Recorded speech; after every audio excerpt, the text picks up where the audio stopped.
Hello, my name is Calvin Sun, and I'd like to talk about how I beat a parking ticket. A little bit about myself. I practice immigration law, and I'm located outside Philadelphia. Now, the thing is, this presentation really has nothing to do with immigration law. As I said, it's about how I was able to beat a parking ticket. But regardless of your immigration status, I hope that this presentation will interest you and that you will learn something from it. Please understand, however, that I am not giving you legal advice. I don't know where you're located, and parking laws may differ where you are, depending on your state, depending on your city.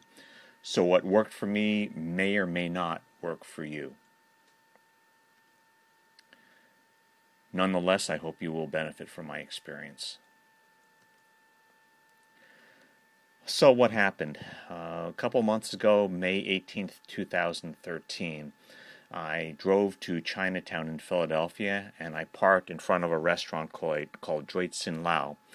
It's on the 1000 block of Ray Street in Philadelphia, and you see a picture of that particular block. And when I came out after getting food to take out, I found no ticket on my windshield.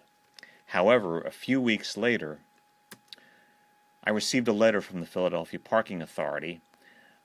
There was a really esoteric notation on it. It said 12-914 in parenthesis 1, and then words to the effect of IMP2W. And it also said, most significantly, that I had a $31 fine.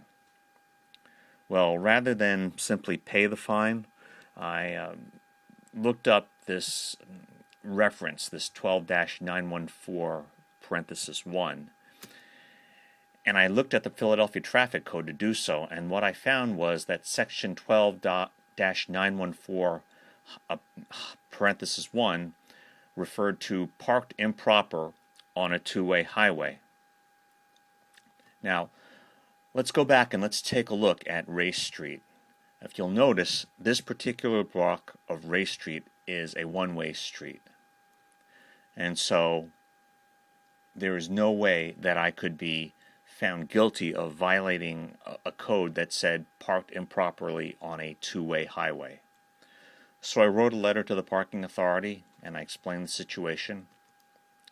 And about 2 or 3 weeks later, I received a notice saying that the violation was dismissed.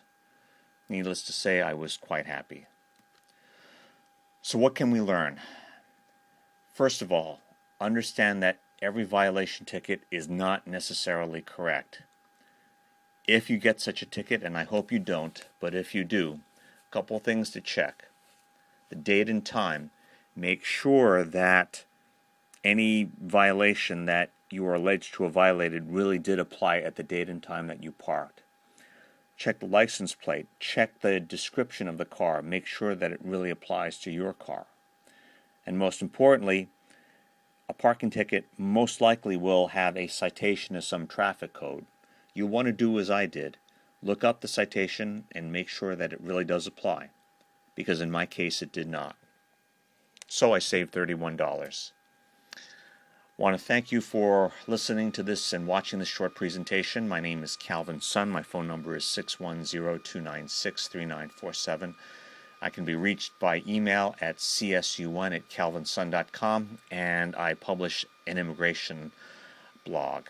So thank you so much. Bye-bye.